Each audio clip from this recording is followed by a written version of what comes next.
Hey, what is up, guys? Eric Thane here from Cinema Mastery, and today we're going to be talking about filming B-roll with your phone.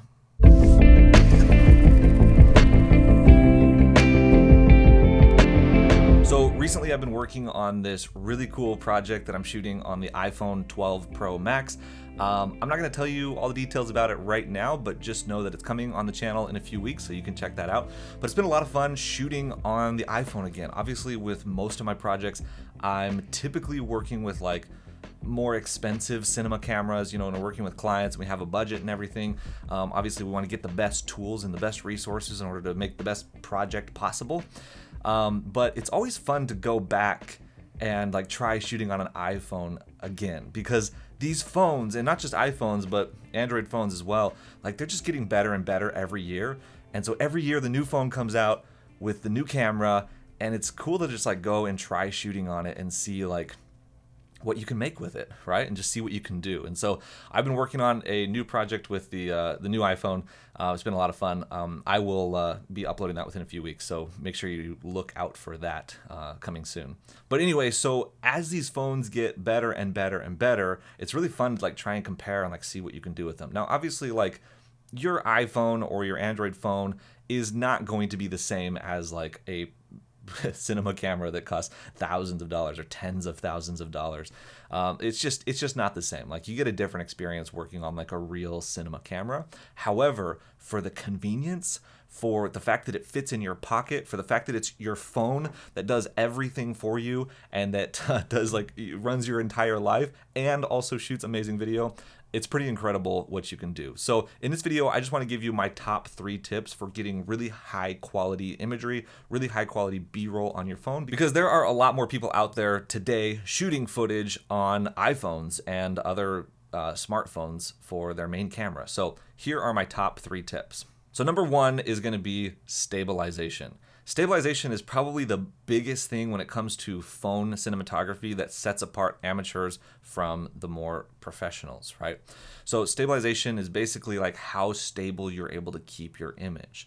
Now, there are a couple tools that you can use to make your images look more stable, because when you finish your final product, you don't want it to be all shaky and look like you're walking around and your camera's just shaking all over the place. It's just not going to look professional. And so in order to get a really good smooth shot, whether you're going for a handheld look or you're going for a really smooth gimbal look, it doesn't matter. You still want to have your camera be supported and stabilized. So one of the tools that I think is really good to use is iPhone gimbal. There are iPhone gimbals out there which basically will stabilize your phone, allow you to hold it however you want, and it just automatically keeps it stabilized. There's options from DJI or Zhiyun that have some really good options out there. So I'll link to a few of them down below that are some of the best ones. And those are usually, if you're just getting started out, that's the best way to keep your iPhone stable, is just by using a gimbal. Now, if you have a more recent phone or one of the newer phones, the built-in image stabilization has gotten really, really good. So on this new project that we're shooting right now, I'm actually doing it all handheld, even though a lot of the movement is supposed to be that handheld look, which is totally fine. But there's even some shots where I'm doing dolly in or dolly out or panning from side to side, and I'm able to do it as long as I walk really carefully and I hold the phone really steady. I'm actually able to do it and get a really good shot just with the built-in stabilization. So if you have a newer phone that has some of that built-in stabilization, it actually works really, really well, and you can get away with a lot of stuff without even having a gimbal. Number 2 is using what are called ND filters. Now, this is something that very few people do. So if you can do it, it's really something that's going to take your work just to that next level, above everyone else. Now, an ND filter, if you're not aware, is basically like sunglasses for your camera. So what it does is it cuts out some of the light coming into the lens to make your image darker. Now, the reason why that's valuable is because the way cameras work, and especially phones, is when you're shooting outside, the phone needs a way to bring the exposure down because the sun is so bright. And usually the way it does that is by increasing the shutter speed. Now, if you know cinematography and how to get a cinematic look, one of the basic principles of cinematography is shooting with a shutter speed of 1/48 of a second, and that's while you're shooting at 24 frames per second. And so you want to be able to match that. Now, what most people do when they put their cinematic B-roll out on YouTube and they're showing their iPhone footage, is they're not using ND filters. And so when you watch the clips, you'll notice that some of them look just like a little bit jittery, a little bit like too crisp and fluid in their movement. And that's because they have too high of a shutter speed. So in order to keep your shutter speed down, you need to use what are called ND filters. Now, I recommend the ones from Polar Pro. On this project, we were using some that they sent me a couple years ago, so this is kind of an outdated model, but they have some newer ones that are really amazing, and they make these ND filters that you can put on your phone, and I'll link to those down below. But what that's going to do is it's going to bring your exposure level down so that even if you're shooting in bright daylight, or even if you're shooting outside, you can still get the exposure you want, and then you can adjust your shutter speed to get it right in that range of 1/48th, so that you're getting a really high quality image and getting the right frame rate and shutter speed for that cinematic look. Okay, and number 3 is shot selection. Now, this is probably one that a lot of people don't talk about, but I have shot quite a few little mini films on my channel on iPhones. And when it comes down to it, this has been one of the most important things that is required for getting a really good video on your iPhone. The reality is that one of the disadvantages to shooting on phones is that they can tend to be a little bit inconsistent.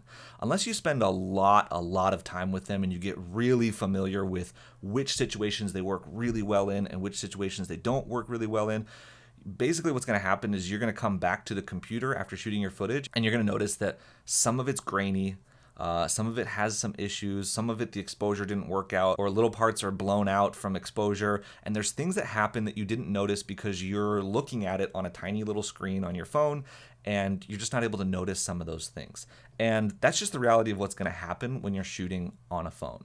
And so my basic philosophy, and probably one of the most important things when I'm shooting on phones, is to shoot a lot of footage, get a lot of takes, get a lot of angles, try everything, try different situations, try different lighting conditions, try everything. And then when you get into post, be very careful about selecting only the best shots. So this is the trick that I use. Basically, I get people asking me like, how do you get everything to look so good? And what they don't realize is the way I did that is by just getting rid of all the stuff that didn't look good. Because believe it or not, I shoot stuff that doesn't look good. And that happens more often on phones because, like I said, they're just kind of inconsistent. So when you get into post, make sure you're really pulling out just the very best shots, putting them into a timeline, make sure you're only working from those shots, and then you'll be able to create a video that has a consistent quality throughout the entire project and looks really awesome. Okay, so there you go. There's my top 3 tips for shooting B-roll with your phone. Now, when it comes down to it, all of this has to do with learning just the basic fundamentals of cinematography.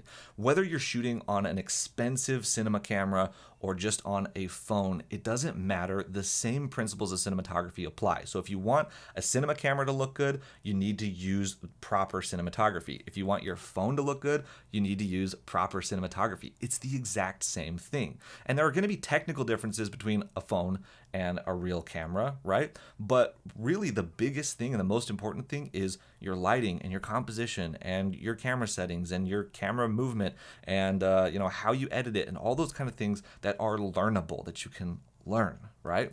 And so if you're interested in learning more about cinematography, whether you're shooting on a phone or you're shooting on a expensive camera or anything in between, I want you to check out my free 1-hour cinematography training. In it, I take you through the top 10 things that you need to do for any camera to make it look really cinematic and make it look as good as possible using these top 10 things. So check it out down below. There's a link in the description. It's 100% free. You just put your email address in. I'll take your email address. I will send you valuable tips and advice and let you know when I release new videos. And then you can watch the training for free. So go ahead and check it out down below. If you have any questions about this video, feel free to comment down below and I will take a look, and we'll see you on the next video.